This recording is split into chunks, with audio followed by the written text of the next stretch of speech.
Antes de que la traición tocara su vida, José ya caminaba con Dios. Él no era un joven común. Había algo distinto en su manera de mirar el mundo, algo en sus ojos que revelaba una relación íntima con el cielo. José no nació grande, fue Dios quien puso grandeza dentro de él. Pero antes de que un propósito se cumpla, Dios prepara el corazón. José era el hijo de la vejez de Jacob, el hijo amado. Ese amor especial se veía reflejado en la túnica de colores que su padre le entregó, una prenda que no solo le distinguía, sino que también despertaba envidias. En su hogar había tensiones, heridas pasadas, rivalidades antiguas, y José quedó en medio de todo eso siendo apenas un muchacho. Aún así, José tenía algo que lo hacía diferente. Tenía sueños, no sueños comunes, sueños que venían de Dios, y aunque él no comprendía completamente su significado, sabía que esos sueños tenían peso, sentido, propósito. Una noche José soñó que 11 manojos de trigo se inclinaban ante el suyo. Lo vio tan claro que despertó con el corazón acelerado. Otra noche soñó que el sol, la luna y 11 estrellas se inclinaban ante él. Eran sueños que nunca había imaginado. Visiones que parecían demasiado grandes para alguien tan joven. Él no entendía por qué Dios le mostraba algo así. No sabía si debía callarlo o compartirlo. Pero José tenía un corazón limpio, transparente, que ya que la gente que te rodea quiere tu bien. Y con esa inocencia, contó sus sueños con alegría, esperando que su familia sintiera asombro, curiosidad, esperanza. Pero no fue así. Cuando Dios deposita algo grande en ti, no todos serán capaces de celebrarlo. Algunos se alegrarán, otros se incomodarán, y algunos sentirán celos, rechazo, resistencia. Sus hermanos lo miraron con rostro endurecido. Sus palabras fueron ásperas, llenas de enojo. Para ellos José solo era el favorito, el privilegiado, el que recibía más amor del que ellos habían recibido. Escuchar esos sueños fue como encender una chispa en un terreno seco. Todo el resentimiento acumulado comenzó a arder. Jacob, su padre, escuchó con atención. No entendió el significado del sueño, pero lo guardó en su corazón como si en lo profundo supiera que había algo divino en esas visiones. José, por su parte, vivía en la inocencia. No sabía que esos sueños que lo maravillaban serían los mismos que despertarían enemistades. No sabía que lo que Dios le estaba mostrando era solo el principio de un camino largo, doloroso y transformador. Dios primero te da el sueño y luego te forma para sostenerlo. Y José aún no sabía que su formación estaba por comenzar. Cada mañana él salía al campo con la túnica de colores moviéndose con el viento. Caminaba como un joven alegre, lleno de vida, sin imaginar que estaba a punto de vivir la prueba más grande de su existencia. Sin imaginar que esos sueños no solo revelarían su futuro, sino también el corazón de quienes lo rodeaban. José veía el mundo con esperanza. Sus hermanas lo miraban con resentimiento. Dos visiones diferentes, dos corazones distintos y dos destinos que estaban a punto de chocar. Escribe lo que Dios te dice, aunque no lo entiendas. Escribe lo que Él te muestra, aunque parezca ilógico, imperfecto, irracional. Aunque ahora no tengas la respuesta, Dios ya la tiene. Y antes de que el propósito se cumpla, Dios te preparará.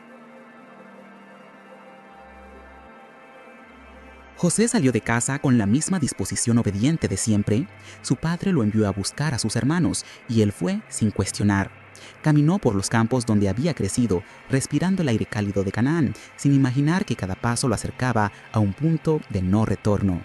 A veces, los capítulos más dolorosos de nuestra vida comienzan con un acto de obediencia.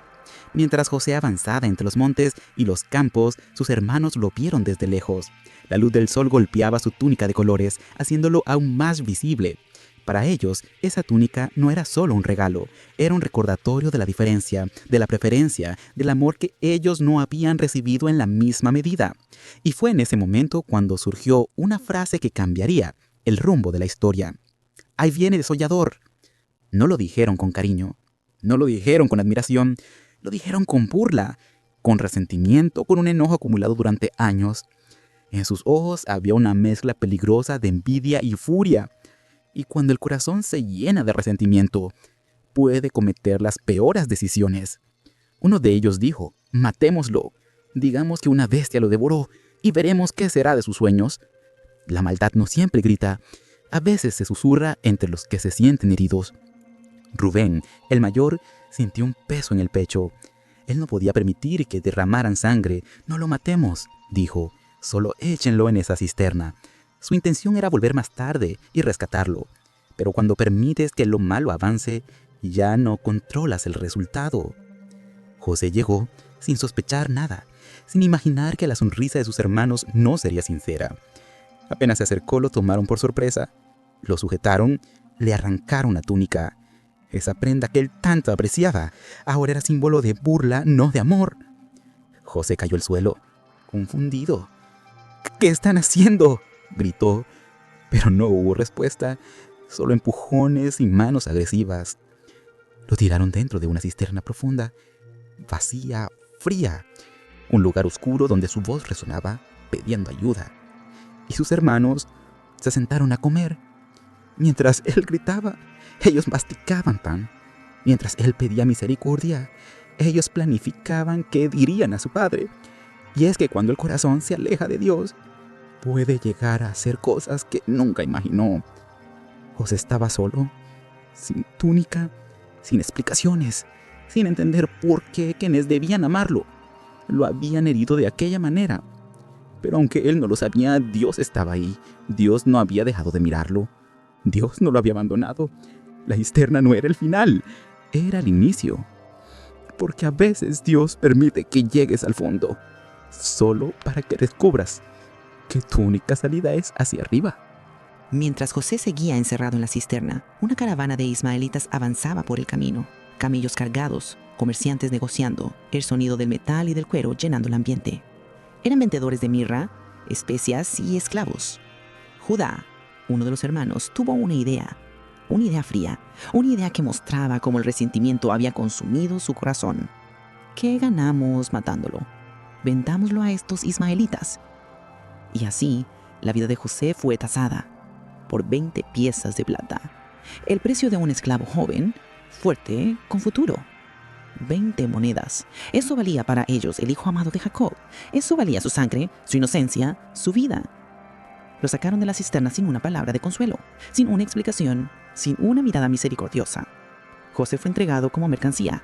Sus manos fueron atadas, su corazón se llenó de preguntas. Mientras la caravana avanzaba hacia Egipto, José vio alejarse su hogar, su tierra, su familia. El viento golpeaba su rostro mientras él intentaba entender qué había hecho para merecer un dolor tan profundo.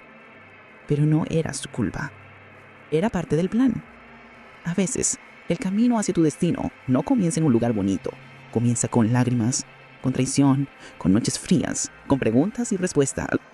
La arena del desierto se levantaba alrededor de él mientras caminaba junto a desconocidos. Pero, aunque José no podía verlo, Dios ya estaba preparando el escenario para su elevación. Al llegar a Egipto, fue vendido a Potifar, un oficial importante del faraón, un hombre de influencia, de autoridad, de recursos. Y en aquella casa, en tierra ajena, rodeado de gente que no conocía, José aprendió algo poderoso. No importa dónde te encuentres, si Dios está contigo, prosperas incluso en tierra extraña. José trabajó con excelencia, con integridad, con humildad, y Dios bendijo todo lo que él tocaba, porque cuando la mano de Dios está sobre ti, nada ni nadie puede detener lo que él va a hacer. Con el tiempo, José ganó la confianza total de Potifar.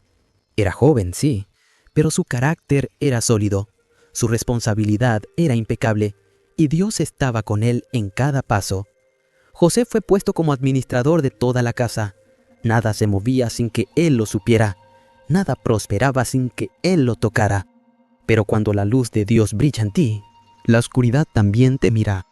La esposa de Potifar comenzó a fijarse en José, un joven fuerte, atractivo, responsable, y su corazón se inclinó hacia él, pero no de la manera correcta. Un día, lo miró fijo y le dijo: «Acuéstate conmigo». José se estremeció, no por miedo, sino por convicción. «No», dijo con firmeza, «mi amo confía en mí, pero más que eso, no pecaré contra mi Dios». La tentación no se detuvo.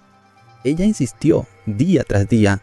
José se negó una y otra vez, hasta que un día ella lo agarró del manto. José huyó, pero dejó su ropa en sus manos. Humillada y llena de ira, ella lo acusó falsamente. Potifar, sin investigar, sin escuchar su versión, lo envió a la prisión del rey. Y así el hombre que un día soñó grandeza, ahora caminaba hacia una celda oscura. Pero escucha esto. La prisión no fue el final del sueño. Fue el taller donde Dios formó su carácter. Fue la escuela donde aprendería a administrar emociones antes de administrar naciones. Fue el desierto que separa a un niño de un líder. José entró a la prisión, pero la presencia de Dios entró con él. ¿Y dónde está la presencia de Dios?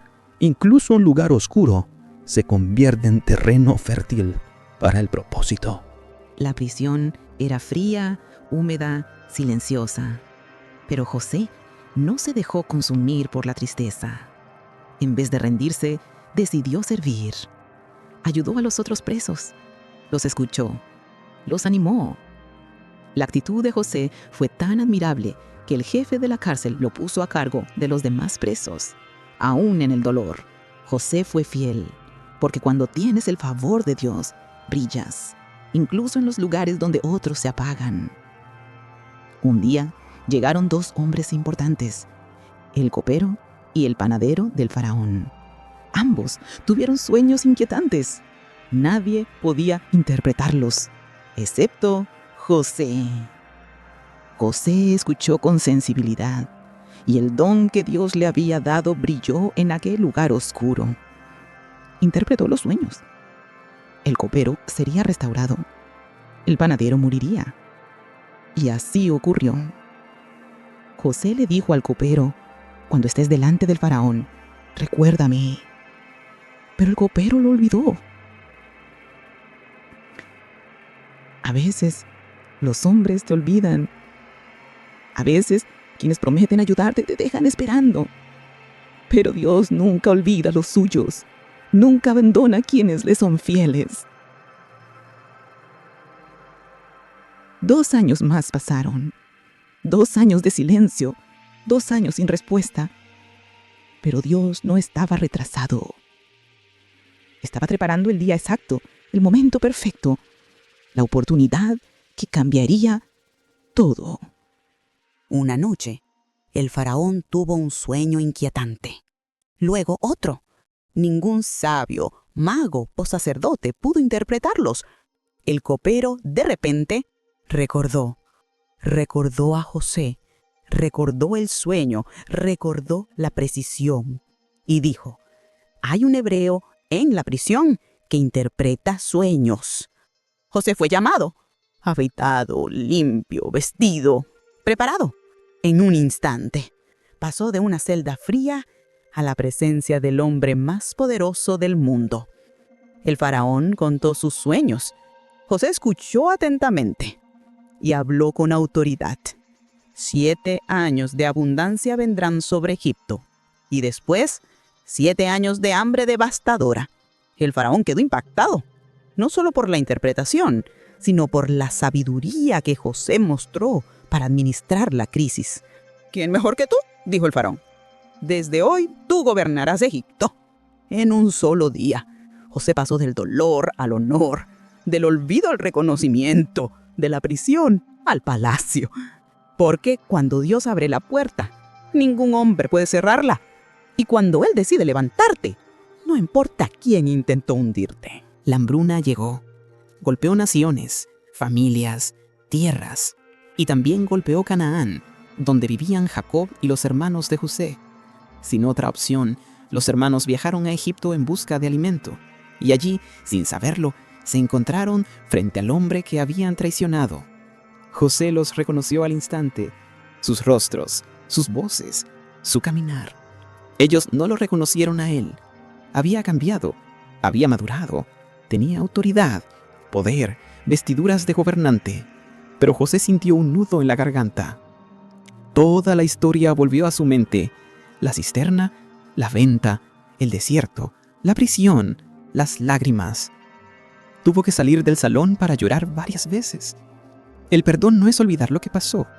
El perdón es recordar sin que duela tanto. José probó a sus hermanos. Quiso saber si habían cambiado. Quiso ver si había arrepentimiento. Y lo encontró. Cuando Judá ofreció su vida por Benjamín, José ya no pudo contenerse. Lloró, gritó, los abrazó, los sostuvo y dijo una frase que ha resonado por siglos: ustedes pensaron hacerme mal, pero Dios lo transformó en bien. Ahí entendió todo. El dolor tuvo propósito. La traición lo posicionó. La prisión lo preparó. El rechazo lo fortaleció y el proceso lo llevó al palacio. La historia de José nos enseña que lo que hoy te duele, mañana te impulsa. Lo que hoy no entiendes, mañana tendrá sentido. Lo que hoy te rompe, mañana te construye. Y lo que hoy te hace llorar, mañana será tu testimonio. Si Dios estuvo con José, también está contigo. Aunque no lo veas, aunque no lo sientas, aunque parezca que nada tiene sentido, Dios no te ha abandonado. Solo te está preparando